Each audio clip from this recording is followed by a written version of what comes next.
नाज़रीन अस्सलाम वालेकुम वरहमतुल्लाहि वबरकातुहू। आमना सामना मीडिया में आपका इस्तकबाल है। आज हम जिस खातून से आपको मिलाने जा रहे हैं वो खातून बहुत ही कम उम्र है और इस कम उम्र में उन्होंने बहुत ही काबिल क़द्र कारनामे अंजाम दिए हैं। वो एक बहुत ही बेहतरीन सहाफ़ी हैं, साथ साथ फ्रीलांसर जर्नलिस्ट हैं, कॉलम निगार हैं और उनके बहुत सारे आर्टिकल उनके जो है मुल्क के बेशतर अखबारात में, बड़े बड़े अखबारात में शाये होते हैं। हम उन्हीं से जानेंगे कि किन अखबारात में अब तक उन्होंने लिखा है और उससे बहुत सारी बातें होंगी। आइए हम आपको मिलाते हैं अफशान खान जी से जो कि हमारे साथ मौजूद है। आइए अफशान खान जी, आपका आमना सामना मीडिया में इस्तकबाल है, स्वागत है। आज हम आपकी बात करा रहे हैं अपने नाजरीन से।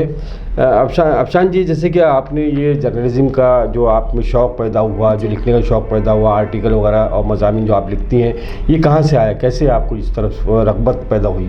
जी, मुझे बचपन से पढ़ने लिखने का बहुत शौक़ था। साथ ही में मेरा हमेशा से ये ख्वाब रहा कि मैं सोशल वर्कर बनूं। जी। तो मैंने कुछ NGOs के साथ भी काम शुरू किया करना, बच्चों को पढ़ाना और भी कुछ इस तरह के काम जो ग्रास रूट लेवल के काम थे, जैसे कि इस्लाम में जाके बच्चों को पढ़ाना। लेकिन फिर मुझे ये लगा कि मैं बहुत ज़्यादा काम नहीं कर पा रही हूँ अपनी सलाहियत के हिसाब से, क्योंकि उस वक्त मैं कॉलेज में थी, टाइम बहुत कम होता था। फिर मुझे लगा कि मैं 1-2 महीना पढ़ा के वहाँ से चली जाऊँ और फिर उनको बीच मझधार में छोड़ दूँ। इससे अच्छा ये होगा कि मैं कुछ बड़ा काम करूँ। और वो बड़ा काम मुझे लगा कि अवेयरनेस का हो सकता है। दूसरा, मेरा पॉलिटिकल साइंस में हमेशा से इंटरेस्ट रहा। मैंने BA और MA दोनों उसी सब्जेक्ट में किया और मुझे लगा कि पॉलिटिक्स जो है उसमें लोग इंटरेस्ट भी रखते हैं और वही देश को चलाती भी है। तो क्यों ना लोगों को अवेयर करके फिर पॉलिटिकल पार्टीज जो बाकी सारी चीज़ों में इंडल्ज हैं, कम्युनल टेंशन्स क्रिएट करने में, उनको भी रूबरू कराया जाए। जो ग्रास रूट इशूज़ हैं उसको लेके बताया जाए कि असल मुद्दे क्या हैं, आप इस पे काम कीजिए। और दूसरा, जनता को भी पता चले। जैसे कि फॉर एग्जाम्पल मैं एक स्टूडेंट हूँ, अगर एक बड़ी यूनिवर्सिटी में मैं पढ़ रही हूँ, बहुत बड़ी, जी, जामिया मिलिया इस्लामिया की मैं स्टूडेंट रही हूँ।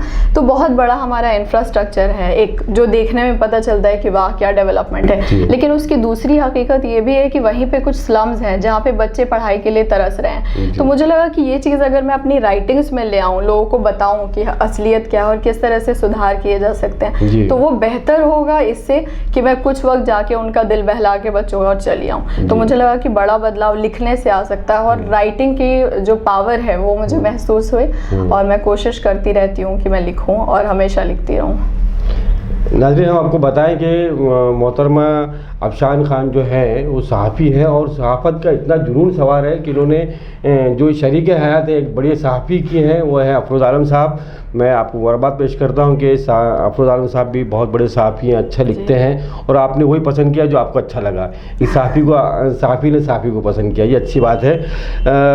मैंने यहाँ पर मैं ये ज़रूर कहना चाहूँगी कि अल्लाह ताला का बहुत बड़ा करम है, क्योंकि मैं इस चीज़ से अभी पहली बार ऐसा है कि मैं पब्लिक में ऐसे बोल रही हूँ इंटरव्यू के दौरान कि मुझे इस चीज़ का बहुत हमेशा डर लगा रहता था कि अल्लाह जाने, क्योंकि आपका हमसफ़र अगर अच्छा नहीं है तो शायद आप ज़िंदगी में कुछ नहीं कर पाएंगे आगे, क्योंकि आपको वो सपोर्ट भी दे सकता है और आपकी ज़िंदगी भी ख़राब कर सकता है। तो मेरी दुआओं का ये असर है और ऊपर वाले ने मेरी दुआ सुन ली। मैं ये कहूँगी कि मुझे ऐसा पार्टनर, लाइफ पार्टनर मिला है जो इस बात को समझता है और मेरे पेरेंट्स भी जिन्होंने इतना अच्छा लाइफ पार्टनर मेरे लिए चूज़ किया, अल्हम्दुलिल्लाह। बहुत अच्छे। वैसे एक मुसलमान लड़की होने, मैं लड़की कहूँगा आपको क्योंकि आपकी उम्र बहुत कम है, कि इतनी माशाल्लाह तालीम हासिल की आपने, जामिया मिलिया इस्लामिया में आपने तरबियत भी हासिल की, तालीम भी हासिल की, और ये जो बुर्का आप पहनती है, कहीं आपको रुकावट पैदा हुई इस पूरे काम में? ऐसा लगता है कि जैसे कि आज कहा जाता है कि मुसलमान लड़कियों को आज़ादी नहीं दी जाती है, उनको बुर्के में कैद कर दिया गया है और उनको आज़ादी हासिल नहीं है, तो इस पर आप क्या कहना चाहेंगे? जी, ये एक ऐसा सवाल है जो जब से मैंने बुर्का पहनना शुरू किया, जैसे ही मैंने कॉलेज में पढ़ाई शुरू की, BA फर्स्ट ईयर से मैं बुर्का लगा रही हूँ और तब से ही ये सवाल हमेशा मुसलसल मुझसे पूछा जा रहा है फ्रिक्वेंटली, और हर तरह के लोग मुझसे पूछते हैं। और कुछ लोगों की इंटेंशन होती है, जैसे कि आप समझ सकते हैं, ह्यूमिलेट करना भी है। अच्छा, तुम्हें तो ये बहुत ऑप्रेस करता हो, वो सप्रेस करता है इस्लाम, क्योंकि तुम्हें ऐसा ड्रेस कोड पहनना पड़ता है जिससे तुम्हारे हुकूक छीने जा रहे हैं, ब्ला ब्ला। लेकिन कुछ लोग, जैसे कि आप, मैं समझ रही हूँ कि आपकी इंटेंशन ये है कि आप रूबरू कराएं, हमारी जो लोग बात लोगों तक पहुंचे कि कोई जी ऑडियंस तक बात पहुंचे। तो मैं बिल्कुल भी, मैंने आज तक ये महसूस नहीं किया है कि ऐसा कभी भी हुआ हो कि मेरे किसी काम में रुकावट पैदा हुई है। इनफैक्ट मैं ये बात यहाँ पे बताना भी चाहूँगी कि मेरे वालिद साहब मुझे बार बार बोलते थे कि कैरी कर पाओगी, मुश्किल होगा, गर्मी लगेगी, और भी वो खुद हमेशा बोला करते थे कि बेटा रहने दो ना, ऐसी डिसेंट ड्रेस पहनो, कोई दिक्कत नहीं है, छोड़ो, बुर्का क्या लगाना है। मैंने बोला नहीं पापा, मुझे लगता है कि मैं बहुत प्रोटेक्टेड फील करती हूँ और बहुत कंफर्टेबल होती हूँ, इसलिए मैंने ये ड्रेस कोड चूज़ किया। और ना मेरी पढ़ाई में, ना मेरे प्रोफेशन में, और मुझे लगता है आगे भी अगर मैं किसी प्रोफेशन में जाती हूँ या इस प्रोफेशन को जो मैं अभी कर रही हूँ उसको कंटिन्यू करती हूँ, तो आई डोंट थिंक कि कोई भी हर्डल मेरे रास्ते में आएगी, कभी नहीं आएगी। और मैं इसमें स्ट्रांगली बिलीव करती हूँ। इनफैक्ट मैं इस पे रिसर्च भी अभी कर रही हूँ फिलहाल, आर्टिकल्स भी लिख रही हूँ इस पे, और मैं बहुत सारे लोगों से बात करके इंशाल्लाह कुछ अच्छी रिसर्च आप लोगों के सामने आफशान, आपने बहुत अच्छी बात कही कि मैं इसमें अपने आप को महफूज समझ रही हूँ, इस लिबास में महफूज समझ, ये बहुत बड़ी बात है क्या।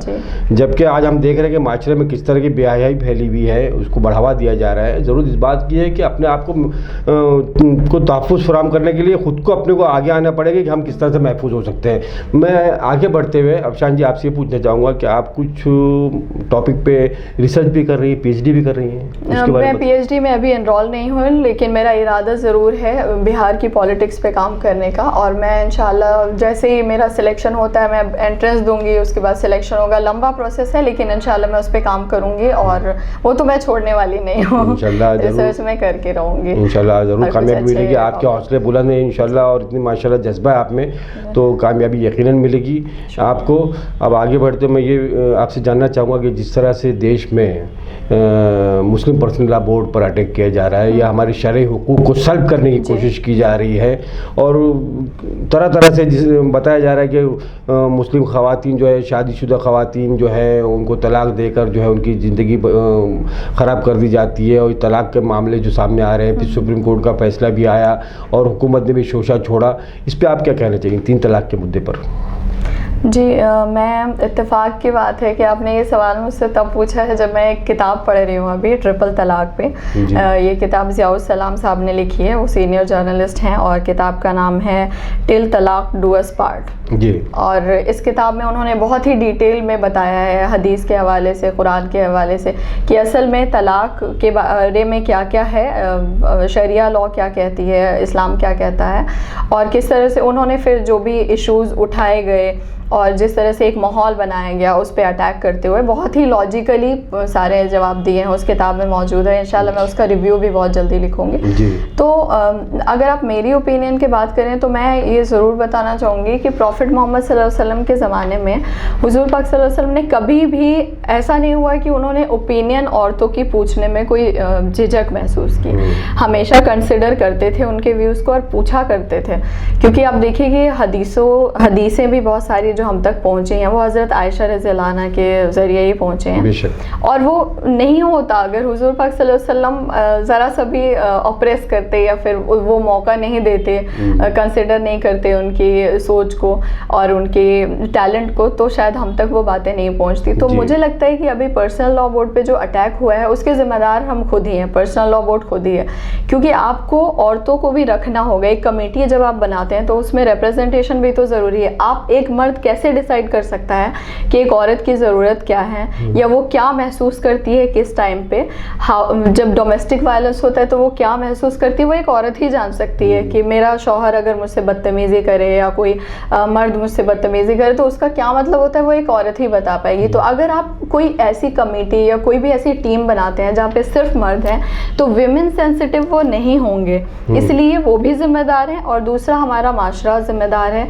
क्योंकि आप हमेशा सरकार को या फला पार्टी ने ऐसा कर दिया, इसने पॉलिटिकल पार्टी ने ये कर दिया, हम हमेशा ऐसे कर कर के काम नहीं चला सकते हैं। हमें ये समझना होगा कि आखिर एक दो ही हम कहते हैं कि ठीक है परसेंटेज बहुत कम है जो हमारे कम्युनिटी में जो तलाक इस तरह के हुए हैं, इंस्टेंट तलाक वाले इशू, वो हम कह सकते हैं कि परसेंटेज बहुत लो है, लेकिन वैसा क्यों है, वो भी क्यों है, वो भी नहीं होना चाहिए। आप मैसेज पे तलाक तलाक तलाक लिख दें और फिर कोई आपको समझाने वाला नहीं है, आप खुद भी नहीं जानते हैं कि आपके कुरान में लिखा है क्या, आपका दीन इस बारे में क्या कह रहा है कि ये सही भी है या नहीं है। वहाँ तो नौबत पहुँचती क्यों है? हाँ, वो नौबत पहुँच ही क्यों रही है? आपकी एजुकेशन में कहीं ना कहीं कमी, कोई दूसरा आपको आके क्यों ह्यूमिलेट करता है कि इन मुसलमानों में तो ऐसे ही है, एजुकेशन की कमी होती है, ऐसे होता है ऐसे, तो आपने मौका ही क्यों दिया? एजुकेशन किस तरह की है? दुनियावी तालीम, दुनियावी भी और इस्लामी भी। मैं तो कहूँगी जो इस्लामी तालीम को जानता है वो कभी भी दुनियावी तालीम से खुद को अलग करेगा ही नहीं, क्योंकि आप कुरान पे भी तभी चल सकते हैं जब आप दुनिया वालों को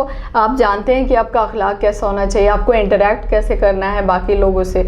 आप अपनी ही दुनिया में महदूद होकर नहीं रह सकते हैं। और तो हमें अपने इस्लाम से मिलती है ना ये। बिल्कुल, तो ये चीज़ तो हमें टीचिंग मिल रही है अपने दीन से, इस्लाम से। तो इसलिए मैं हमेशा ये कहूँगी कि अगर कुछ लोग ऐसा कहते हैं कि दीन की तालीमात ज़्यादा ज़रूरी है और दुनिया की नहीं है, तो ये मेरे ख्याल से ये कहना गलत होगा, क्योंकि जो दीन की तालीम जिसके पास है वो कभी भी दुनिया की तालीम को दूर नहीं करेगा। वो ही समझ सकता है असली में मायने क्या हैं एजुकेशन को गेन करने के, और दोनों एजुकेशन, दुनिया भी और दीन भी। कहने का मतलब ये कि आप महसूस कर रहे हैं कि अगर हमारे यहाँ इस्लामी, हमारा माशरा जो इस्लामी नहीं है और इस्लामी हमारे में दीन नहीं है, या हमारी लड़कियों को या हमारे नौजवानों को या हमारी नस्लों को इस्लामी तालीमात नहीं है, तो ऐसे हालात पैदा होते हैं, तभी ऐसे हालात पैदा हो रहे हैं। बिल्कुल। और फिर रिजल्ट ही मतलब हमारे ऊपर जो क्रिटिसिज्म हमारा होता है वो ये कहा जाता है कि ये मुसलमान है इसलिए ये ऐसा कर रहा है, जबकि असलियत कुछ और ही है। वो मुसलमान है, इस बात को वो समझ नहीं पा रहा है कि उसको मुसलमान होने के नाते क्या करना चाहिए, तब ये नौबत आ रही है। और लोगों को लगता है कि ये मुसलमान है इसलिए ऐसा कर रहा है। वो ऐसा इसलिए कर रहा है कि उसको पता ही नहीं है कि मुसलमान होने के नाते उसको करना क्या चाहिए, बीवी के हुकूक क्या है, शौहर के हुकूक क्या है, ये हमें पता नहीं है, इसलिए ये नौबत आ रही है। जी बिल्कुल सही कहा आपने। इन्हें इस्लामी तालीमत हमारे पास होगी और हम उस पर अगर सही मायनों में चलें तो मुसलमान बदनाम नहीं होंगे। आज जिस तरह से बदनाम हो रहे हैं मुसलमान, वो हमारी इस्लामी तालीमात की कमी की वजह से बदनाम हो रहे हैं कि, और हमारे इसीलिए इस्लाम को भी टारगेट किया जाता है कि हमारी कमियों की वजह से जो आज हमारा मजहब टारगेट किया जाता है। और इससे तरह के बहुत सारे इशू हैं, उस पर बात किया जा सकता है, लेकिन वक्त कम है आपके साथ में बात करने के लिए। अच्छा, आप किताबों पर जो है कुछ रिव्यूज़ करती हूँ, रिव्यूज़ करती हैं आप? हाँ, मैंने अभी ही शुरू किया है, क्योंकि मुझे लगता है कि अभी जो हमारे यूथ है, अभी जो जनरेशन है हमारी, उसमें पढ़ने लिखने की मतलब वो शौक नहीं रहा है पढ़ाई लिखाई का। एक ज़माना था जब लोग लाइब्रेरी में बैठकर, वो गुलजार की मुझे हमेशा नज़्म याद आती है, वो किताबों के पन्ने पलटने का जो जायका होता था, किताबों के पन्नों का जायका, ऐसे कुछ उन्होंने लिखा है कि जब हम पन्ने पलटते थे, उसकी हवा लगती थी, वो अल्फाज लिखे हुए, उसका एक अलग मज़ा था कि लाइब्रेरी में बैठ के आप सबसे ज़्यादा वक्त बिताना चाहते थे। लेकिन अभी क्या हुआ है कि अभी हमारी वाली जनरेशन जो है वो यूट्यूब पे या फिर इस तरह की चीज़ों में, बाकी एक्टिविटीज़ में ज़्यादा इन्वॉल्व है, डिजिटल हो गई है। हाँ, रादर देन रीडिंग बुक। ऐसे बुक पढ़ना हार्ड कॉपी में वो उनको डिफ़िकल्ट लगता है, वो यूट्यूब पे जाते हैं। तो मैंने सोचा कि शायद कोई लड़की, अभी इंडिया में लोग और भी बुक रिव्यूज़ कर रहे हैं, लेकिन यूट्यूब पे आके अगर मैं अपनी बात कहूँ कि कौन सी किताब मैंने पढ़ी, और क्योंकि मैं जब भी किताब पढ़ती हूँ तो I need somebody to discuss it, तो मुझे लगा कि ठीक है, मेरे सामने कोई नहीं बैठा है तो मैं यूट्यूब पे इसको बताऊँ कि मैंने बुक में क्या पढ़ा, अपने व्यूज़ बताती हूँ, मैं फीडबैक देती हूँ। और फिर मुझे लगता है कि वो बहुत सारे लोग, ज़्यादा नहीं भी देखें, अगर कुछ लोग भी देख रहे हैं, कुछ तो उनको नॉलेज गेन होगी, क्या पता उनका इंटरेस्ट जाग जाए। तो अलग अलग टॉपिक्स पे मैं बुक्स पढ़ती हूँ, रीड करती हूँ और उसका रिव्यू करती हूँ, इसी उम्मीद के साथ कि शायद लोगों का इंटरेस्ट किताब में जागेगा दोबारा, और नहीं भी अगर है तो वो वीडियो देख के कुछ समझ लें, मतलब नॉलेज स्प्रेड हो। माशाल्लाह, बहुत जदीद तकाज़ों को पूरा कर रही हैं आप, और इसी जदीद दौर के साथ में हमें भी चलना होगा, और इसीलिए हम लोग इस तरह के काम कर रहे हैं कि लोग देखें, सुने उसको और अपनी मालूमात को बढ़ाएं। तो मैं चाहूँगा मोहतरमा से कि ये जो है ना बताएं कि किस चैनल पे, खुद ही अपनी ज़बान से बताएं किस चैनल पे काम कर रही है, और आप उस चैनल को देखें, उसको सब्सक्राइब भी करें और उससे फैज़ हासिल करें। आप बताइए जी। ये जो बुक रिव्यू वाला काम है ये मैंने बस शुरू ही किया है। ये बियॉन्ड हेडलाइंस टीवी नाम से आपको मिलेगा यूट्यूब पे, और बियॉन्ड हेडलाइंस एक वेबसाइट भी है जो मेरे हस्बैंड बहुत पहले से से चला रहे थे, हालांकि मैं भी नहीं जानती थी। मैंने जैसे कि कहा कि I am blessed to have him as a husband. तो जब मुझे पता चला कि वो किस लिए चला रहे हैं, क्या उनका मकसद है, तो मैं बहुत खुश हुई। और अब मैं दुआ करती हूँ कि हम दोनों मिलकर इसको आगे चलाएं, क्योंकि ये मार्जिनलाइज सेक्शन ऑफ सोसाइटी के लिए, जो पिछड़े तबके के लोग हैं, उनकी बात नहीं आ पाती है। मेन स्ट्रीम मीडिया जो इश्यूज़ उठाती है उससे हट के कुछ हम लेके आए हैं, जो ग्रास रूट लेवल के इश्यूज़ हैं वो लेके आए हैं, जो ऐसा तबका जो अपनी बात मेन स्ट्रीम मीडिया तक नहीं पहुंचा पा रहा है उसकी बात को हम उठाएं। तो ये हमारा मोटिव है। और यूट्यूब चैनल का नाम भी बियॉन्ड हेडलाइंस टीवी है, और उस पर मैं इंशाल्लाह आगे भी बुक रिव्यूज़ करती रहूँगी। अफशान खान जी, बहुत बहुत शुक्रिया, आपने जो है यहाँ पर हमारे सवालों का जवाब दिया।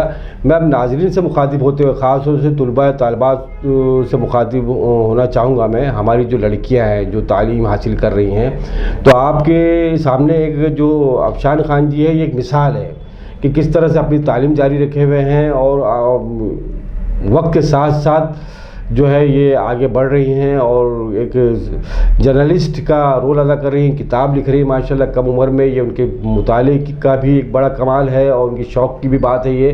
तो आप भी ऐसा बन सकते हैं, इसको आप, मैं समझूंगा कि ये आपके लिए मिसाल है।